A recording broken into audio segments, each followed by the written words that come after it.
What's up, YouTube? This is your boy Lone Wolf, aka Dash Daddy. This is going to be the first video on the channel, so don't expect too much pizzazz, not too much editing, and a whole lot of bibbity bops and everything like that, and the bells and whistles that you might see in your regular DoorDash video that you go to on YouTube. And I want to send a special shout out to Triple D DoorDash Diaries for even inspiring me to actually pick up the phone that I'm already using for DoorDash and actually using that to create more content. Something that I've been doing heavily since I was about 12 years old is creating content, social media marketing and things like that. So I feel like I can bring a lot of value to you guys. But now doing it with the DoorDash and different food delivery services, I feel like I can bring some different perspective to this whole game of making money off of doing deliveries and etc. But before this gets into a long drawn out video, I want to keep it pretty quick and explain to you guys how I made my first $1,000 on DoorDash, how long it actually took me to make the $1,000, and different little knick-knack tricks that I could explain to you guys and we'll dive deep into over the course of this channel. And we're going to grow together as not only DoorDashers, but as business-minded people that are going to make efficient and well, let's just keep it like that. Efficient choices, because that's all I'm about, is making efficient choices.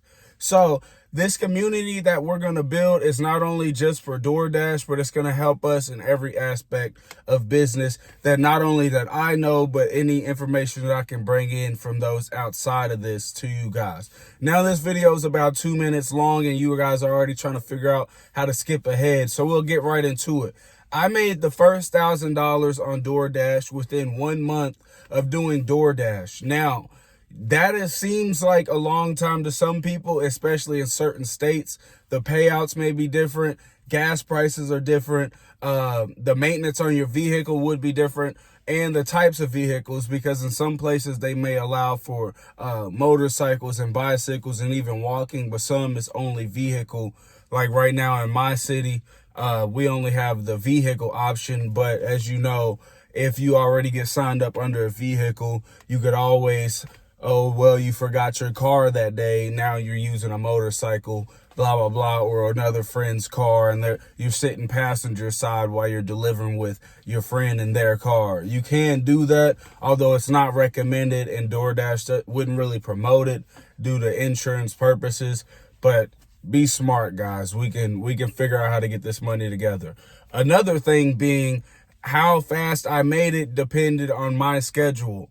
And that's what I loved about DoorDash, is my schedule is mine, not someone else's to create and for me to obey, and me to always feel like I'm at the beck and call of a company that has no value to me. Now, I come from a background that's pretty diverse as far as different things that I've done financial wise, as far as jobs and things like that. But I also came from driving switcher trucks, which a lot of people don't know is like a CDL based job that you drive switcher trucks and make money off of that. That being said, in that type of industry, you get paid off the job, an hourly salary, but they demand you to be there, and the schedule isn't that flexible. Just like a trucking job, if they're sending you to California, then to New York, then to Wyoming, your schedule doesn't really allow you to go to your son's football game or allows you to take off for personal time or anything like that. Maybe you're not feeling good that day. A structured job doesn't really allow for that, but with DoorDash, you're allowed to actually branch out and get things done and make yourself a little more flexible, which allowed me to generate that $1,000 in my eyes fairly quickly, because I'll try to put it up on the display screen here. I'm not going to make any promises because, you know, the editing team isn't here. You see, he's out of his car seat, so my editor is pretty busy right now. But I'll try to put the display up here of actually showing you guys on a week-by-week basis. Now, it may not seem like a lot. I believe in my best week, I had pulled around $492, and that was working 30 hours during DoorDash with an active 17 hours, I believe, around there, 17 hours. So active time is the actual time you're in orders. So while you're actually driving and picking up or dropping off, that's what they call active time. The other time is just when you're actually dashing and you're in the app and it says that you're dashing, but you're not actually picking up orders right now. They're waiting to come. So I would say that was my best week, was $500 roughly. And that was not really putting in that many hours. If you compare it to a normal paying job, it does really break down to around $23 an hour or so. And depending on where you live, that could be a good amount of money. It could be pennies to you. But where I am, the average job around here isn't paying $23 an hour. Some do, and especially skilled jobs pay that. But the average person, especially me, give you guys a little bit of honesty about myself, my record isn't the best. So it's like you don't have that many options to make the money that you can make via DoorDash and other apps of the sorts, Uber Eats, anything of the like. So another tip I will give you guys, and we're going to kind of clip this video up. I know I'm going to be long-winded here. It's a lot of information we're going to try to fit in this small window of time. But a lot of tips I would say is do not accept all orders that you see on the screen. Don't just jump and press it because you're hungry to make money.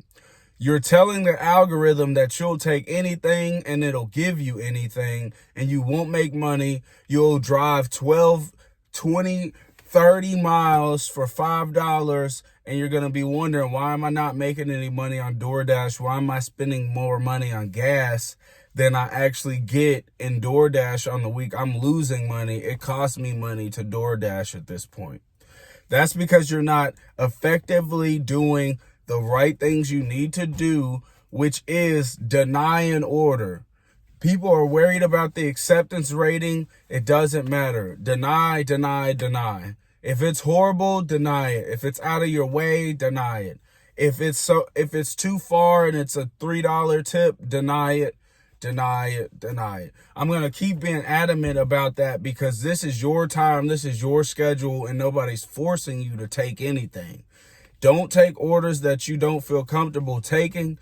Cash orders. I know a lot of pizza places are doing cash on delivery now. If you don't feel comfortable taking cash, don't.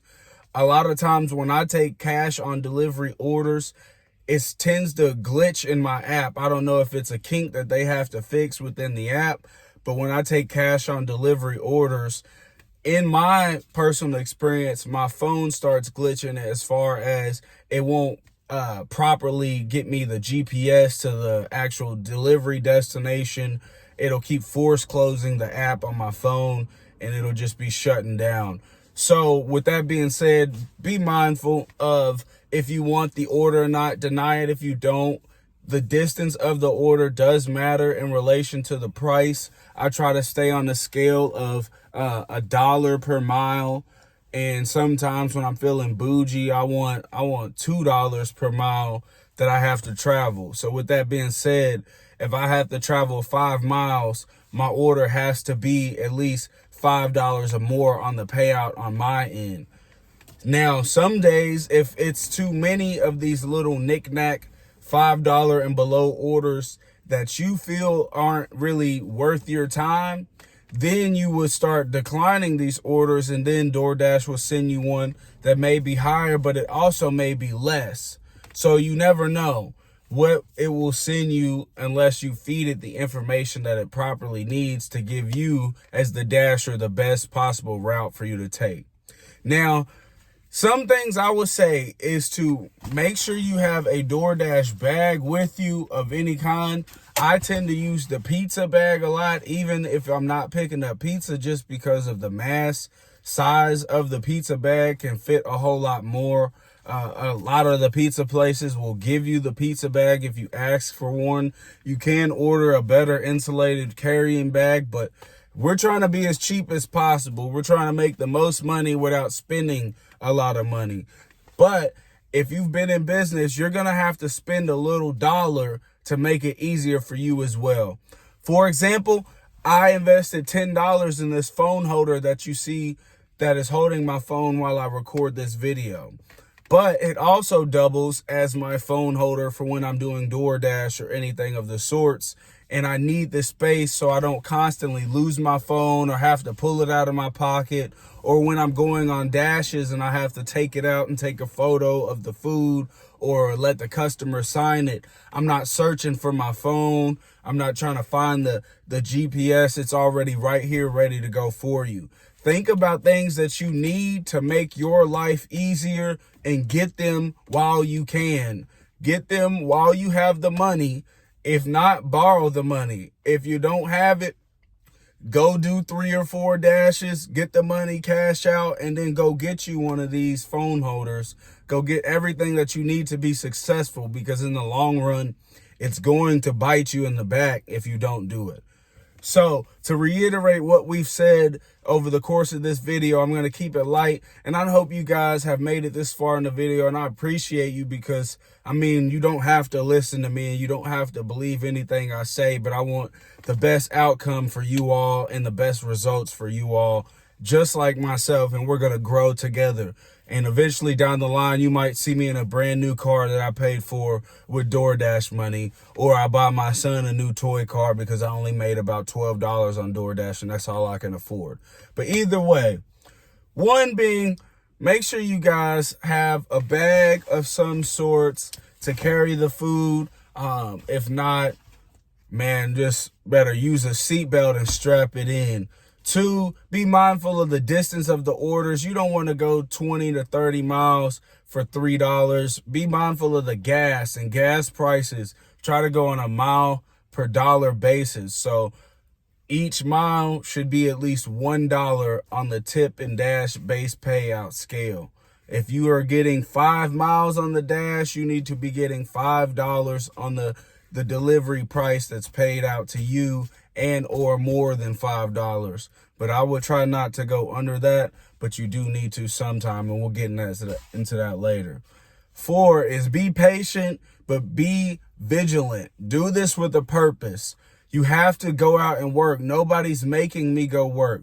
My hours and the time that I put in on DoorDash and why I've only made $1,000 is because my personal family life schedule, and it's the holiday seasons and I can't really move around how I want to doing DoorDash, but I still managed to pull in over $1,000, and I don't really feel like I've done any physically hard work.